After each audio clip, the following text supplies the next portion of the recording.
So you've been turning up for a week now, and I bet the workouts have felt a bit random. One day you're deadlifting, the next you're running, the next you're upside down on a wall. It's not chaos, it's a system. And there's 40 years of method behind it.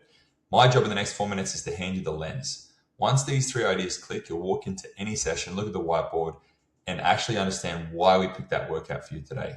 That's the difference between someone who just attends class and someone who trains with intent. The second person is the one who actually gets results. Here's the whole thing in one line.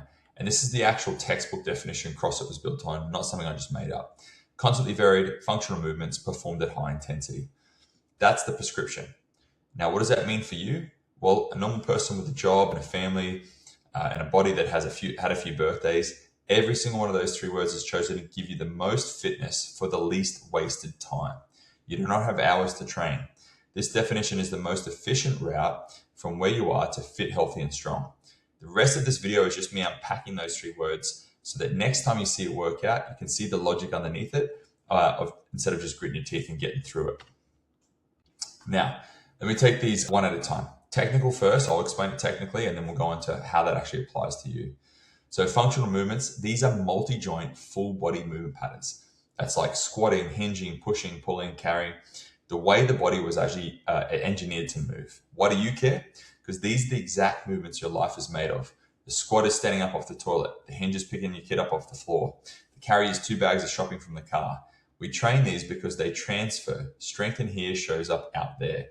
On the floor, that looks like air squats, deadlifts, presses, farmer's carries. Second, constantly varied. We deliberately change the stimulus daily so your body never gets to specialize in a comfortable weakness.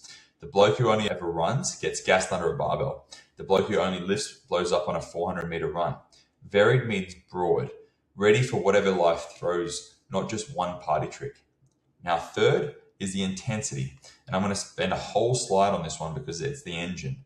Just know for now, intensity is where the results actually come from and is where always measured against you, not the fittest person in the room. Now, let me make functional movement concrete with the very first one you'll meet, the air squat. You can see it here. Technically, it's a full body, multi-joint movement that demands midline stability and posterior trained strength, which is just coach speak for it works your legs, hips, and trunk all at once. Here is why you care though.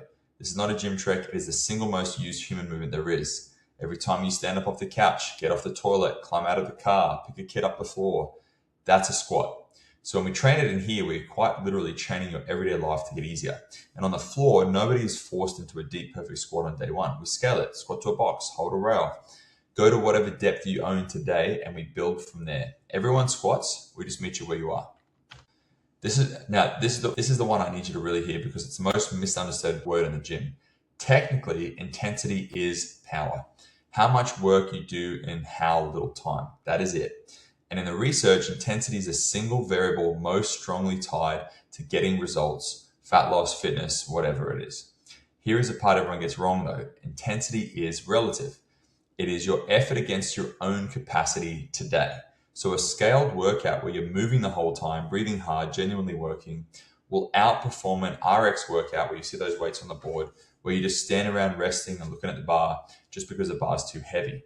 On the floor, that means I'd rather see you do lighter dumbbell and never stop than load the prescribed weight and grind out singles staring at the clock. Your job is not to match the fittest person in the room. Your job is to find your hard and go and meet it. Do that consistently and the results take care of themselves. That is not motivation talk. That is just how the physiology works. We'll go into more stimulus on week 3. So quick recap, and notice each one is a technical idea plus a real world payoff. Functional movements, the high value patterns your body is built for, so the strength carries straight into your life. Constantly varied, we keep changing it so your fitness stays broad and you never hide in a strength or specialize into a weakness. High intensity, so relative to you, power not punishment. And that is where the results live. Put it together and the goal becomes clear. A body that is ready for anything and not tuned for one thing. If you take nothing else from this video, take that. Every workout is functional, varied and scaled to your intensity and purpose. Now, let us turn in theory into a job for the week. 3 of them. 1, hold all 5 sessions, same standard as last week. We're going to be going through that on each week. Consistency is the engine. None of the clever stuff matters if you're not in the room. 2, get your daily steps and 2 easy zone 2 sessions in. Zone 2 just means on the easier side. You can hold a conversation, nose breathing, a brisk walk, or an easy row. That's the aerobic base that everything else sort of sits on top of. And it's a bit a lot of people, everyday people skip. 3, and this is the one I want you to focus in on, just one workout this week. Deliberately go and find your intensity. Scale the weight of the reps so you keep moving the whole time. Listen to the coach brief. Aim to finish near the target time on the board, and then notice how it felt. That breathless, this was generally getting hard feeling. That feeling is the target. Tick these off, and we'll go through them together as we start week 3. So that's what CrossFit actually is. No mystery, no magic. Functional movements your life uses, constantly varied so you stay broad at an intensity that always scale to you. You do not need to be fit to start. You get fit by starting. And now you understand the engine doing the work.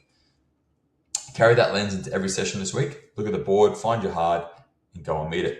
I'll see you on the floor.